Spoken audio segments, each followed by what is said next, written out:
ought to kick off before the heat death of the universe. Apologies for absence, item 1. So we have apologies from Councillor Gant, Councillor Humberston and Councillor Thomas.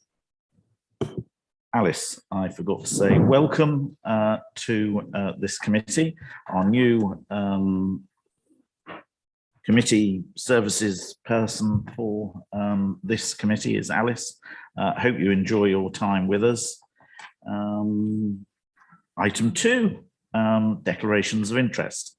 Any declarations of interest? Haven't. So in that case, we move on to item 3. And who would like to present this? That would be very kind of you. Well done.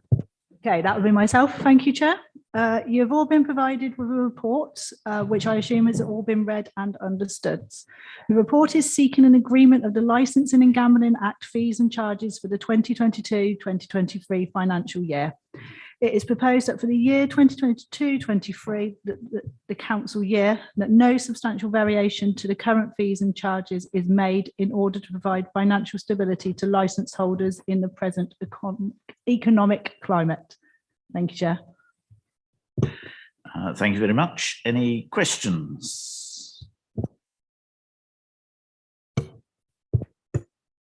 Thank you. Yeah, I just had a quick question about how we determine what the additional fee for capacity of more than 5,000 people would be. We've got a minimum and a maximum value stated in the table, which are massively different. So between 1,000 and 64,000.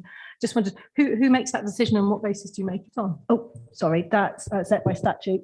So it's government fees.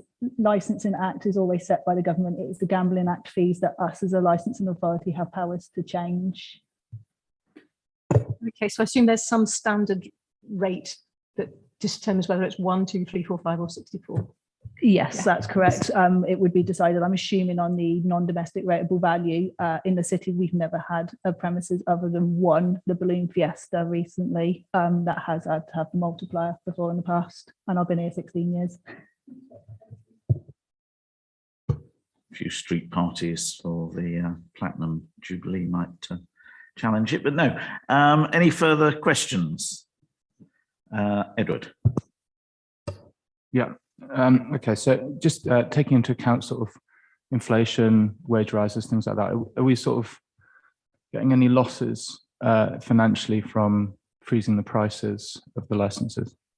Not that I'm aware of, but we're not supposed to be a revenue making department. We're supposed to accost what we spend. So we're ring fenced. What we would get in is what we should spend on things like enforcement, processing and issuing of licenses. So that's what I mean, like, so with those costs increasing, which I'm imagining they have, is there a loss there or no, not at all?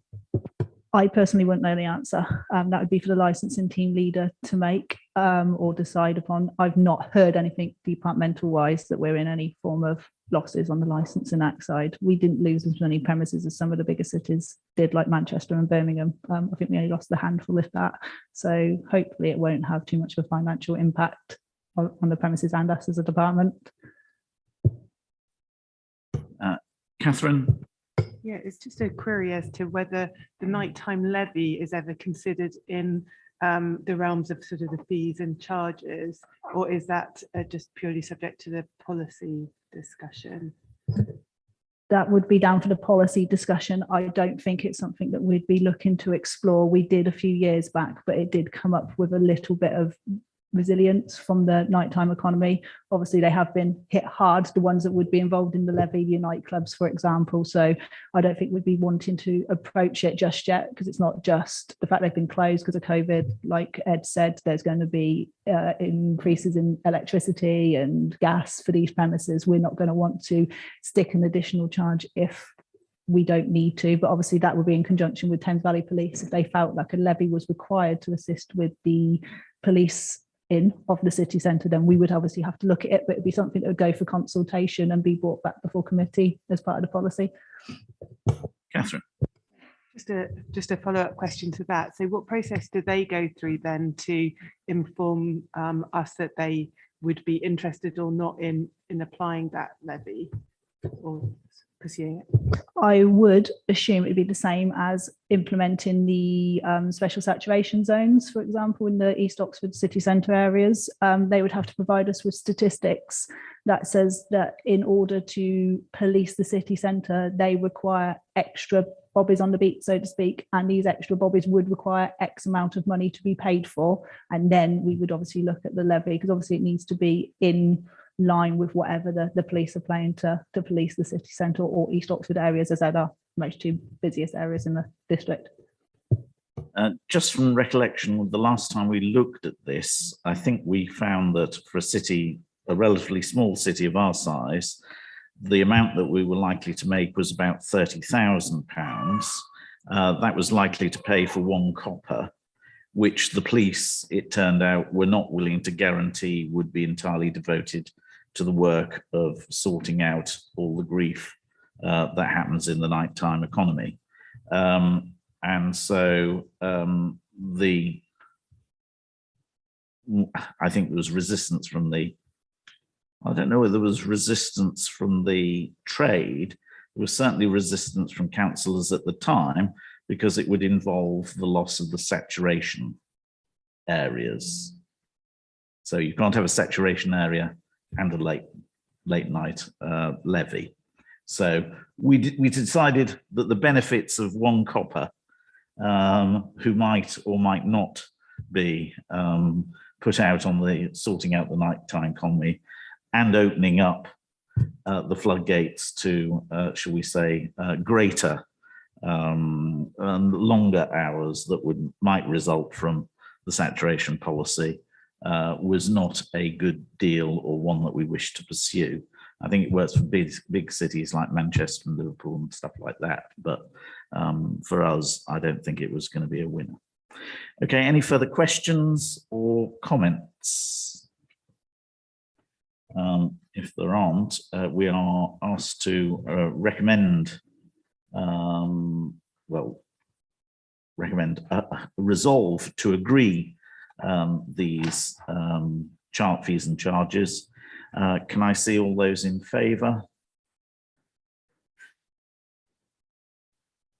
That appears to be unanimous. Thank you very much. We move on to the minutes of the previous meeting, and that's on pages 11 to 14, and I will take accuracy and matters arising. Page 11, page 12, page 13, and page 14. On item 5, we have dates and times of meetings. Alice, I believe, would like to speak to this. So I've been advised that we need an additional meeting in order to agree the licensing statement of policy. So it's proposed that this meeting happens on the 17th of March at 5:30 in order to recommend that to council on the 16th of March, I think it is. Not the 16th, sorry, the March meeting of council anyway. And that would be immediately followed by the General Purposes Committee for an additional policy that I'll talk about a bit later. Yeah, the March meeting is on the 21st. Is the 5:30 kickoff going to pose any problems for people? If not, there's a majority that can turn up at 5:30 for the two meetings. I think we'll go with that. Louise, full council. Probably is on wrong, but in 21st. my diary, I've got council starting at 5 on the 21st. So this would be at 4:30, did you say? Sorry, I thought I had. Sorry, on the 17th of March for the committee. Sorry. Okay, we'll go with that. And the subsequent dates noted in item 5, but those will be at the usual time of 6 o'clock. Unless there's any further comments, those are for noting. Thank you very much. That closes that licensing and we can get committee meeting. Thank you.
Oh yeah, that's working, isn't it?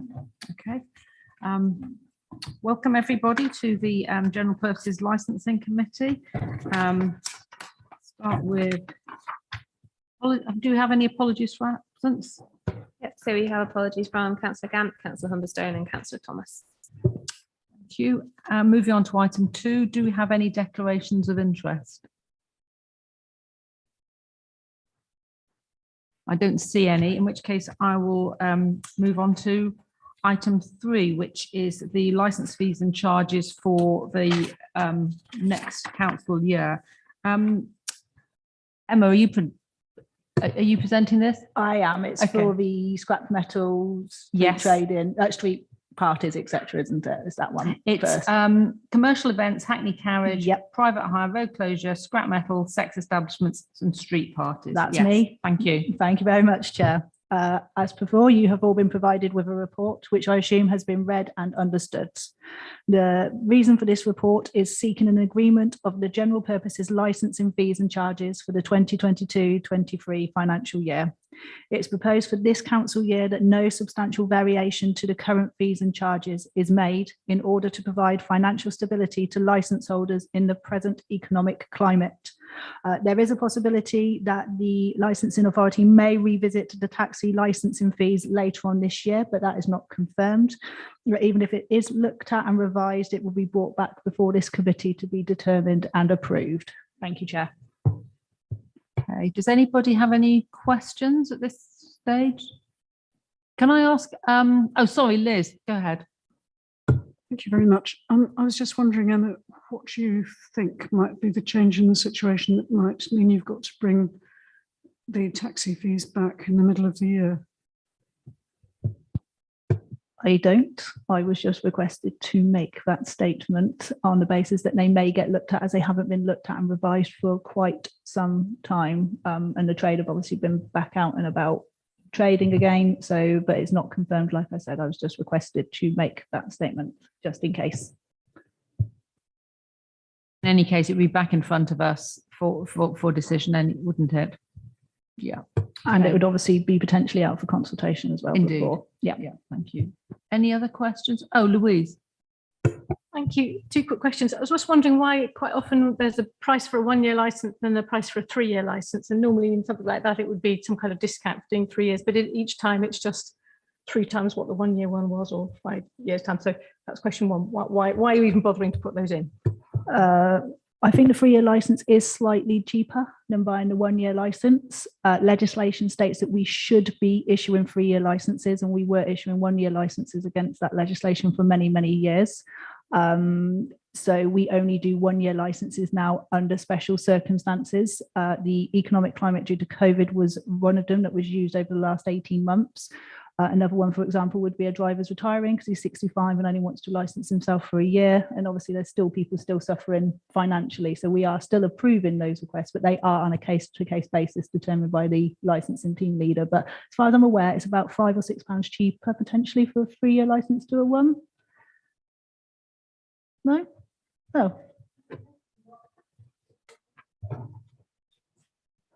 It could be something that could be looked into, but it's not something we're not looking at the moment, unfortunately. Thank you. Yeah, and then the other question was, since these are set to reflect our costs to some extent, does that mean then something like the sexual entertainment venue gets a lot of inspection? I mean, I hope it does, because it's nearly £6,000. So that's somewhere I would want to be inspected for, modern slavery, etc. frequently. Yeah, pre-COVID, they were being inspected quarterly, and their inspections take a little bit longer to do. They're normally half an hour at the time. You would be checking whether they've been logging anyone who potentially tried to buy and be underage, making sure they're not selling overrated DVDs, for example. So they do take a lot longer. Obviously, since COVID, we've not been able to get out quite as much, but the plan is that we will be back out both daytime and nighttime in the very near future.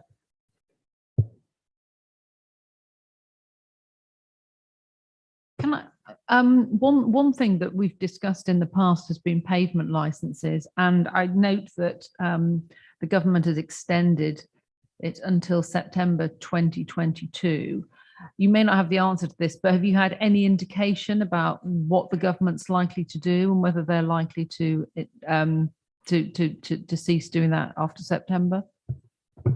That's not the licensing authority remit. It falls under miscellaneous licensing, and my colleague 2 seats to my right, Mr. David Stevens, to answer that one for you in the next bit, I would hope. December. David, are you happy to do that? Yes, Chair, I'll be picking I that jumped up. ahead though. Have I jumped on to the next item? Yes, Oh, I'll pick that up in the next report.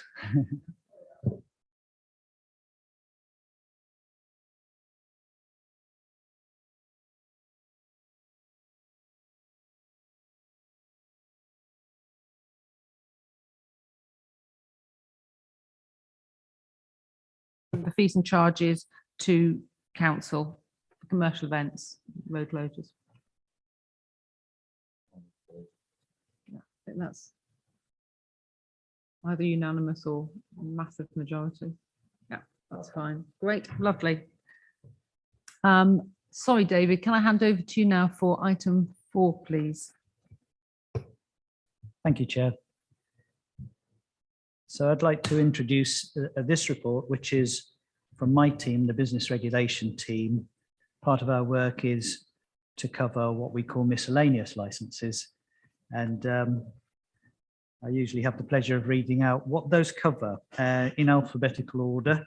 So this covers acupuncture, animal boarding, dangerous wild animals, dog breeding, ear piercing, electrolysis and tattooing, pavement licenses, pet shops, exhibiting animals, riding establishments, street cafe licenses, street trading, and zoos.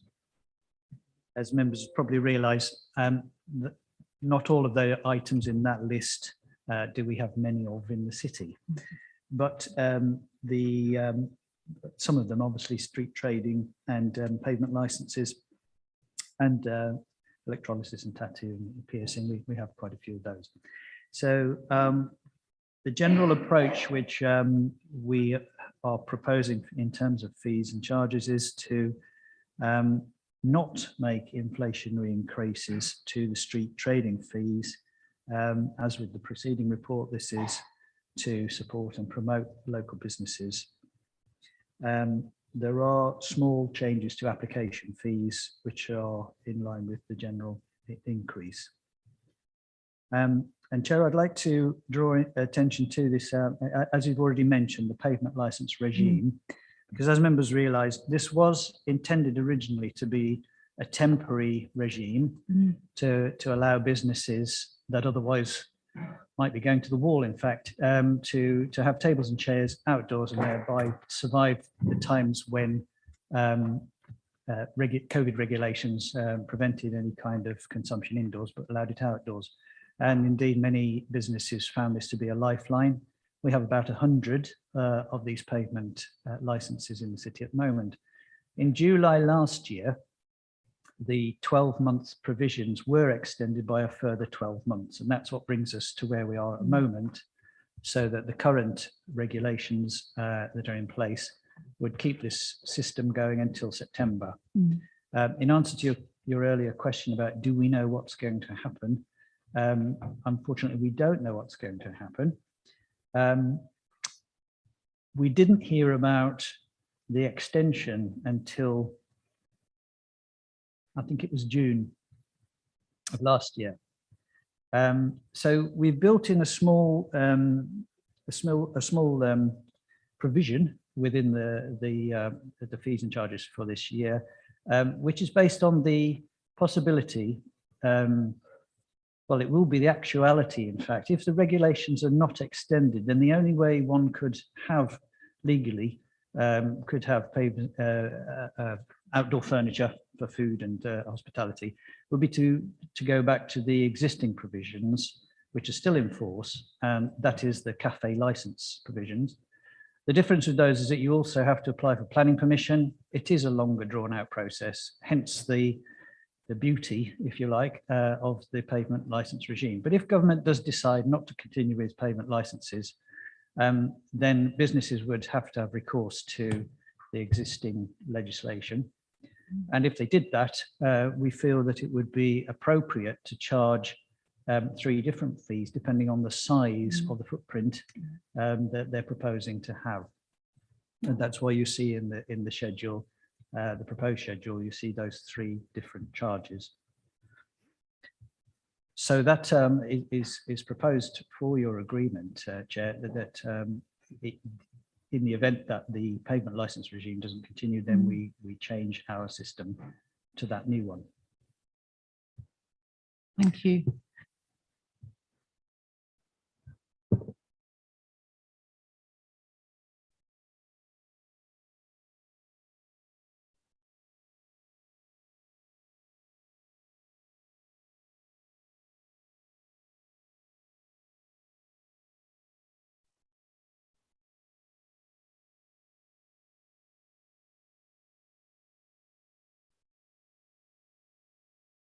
What were our costs before the pandemic, before the charges were waived?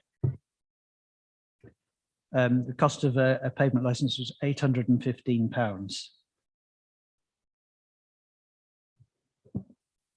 Thank you. Has anyone got any questions? Catherine? Would this also be applicable then to the pubs, for instance, that have got outside dining and seating areas now, which didn't have it before? Or would it only be applicable for cafes that don't have a alcohol license? Thank you.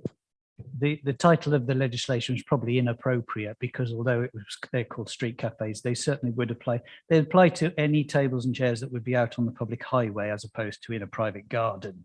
So if a pub wanted to have tables and chairs on the highway, which includes the pavement, of course, then yes, they would be a street cafe. So yes, it's in the name. It's a bit confusing, but yes, it's exactly the same. Any other questions? Not. Edward? So have your team consulted with businesses that would be likely to take these licenses as to how sensible these costs are? And, you know, obviously reflective of the kind of income they're going to get from those tables?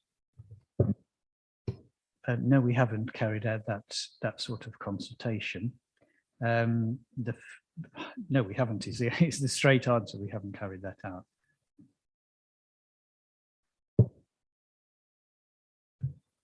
Louise? It's a comment really rather than a question. That at £250 as an annual charge, that seems quite doable to me. I think it's not going to be prohibitive, I would think, to businesses. I think so. No, yeah. So it seems like a sensible range of fees. Okay, thanks. Is everybody generally happy with those? In which case we take a vote on these. So all those in favour of making these recommendations to council. That's carried. Thank you. Now we move on to, thanks David, and now we move on to agenda item 5, which is the minutes of the meeting held on the 2nd of December. Page 19, page 20, and page 21. You happy for me to sign those as a correct? Thank you. And then finally, just for noting, I think the dates of the next committee are the 19th of May, the 26th of May, and the 6th of February, but with the change that Alice referred to in the previous meeting of the additional meeting on March the 17th. Okay, and sorry, Chair, for that meeting, that one would start at 6:15 after licensing. Okay, thank you. Okay, and that's it now. So that concludes the meeting. Thank you all for attending.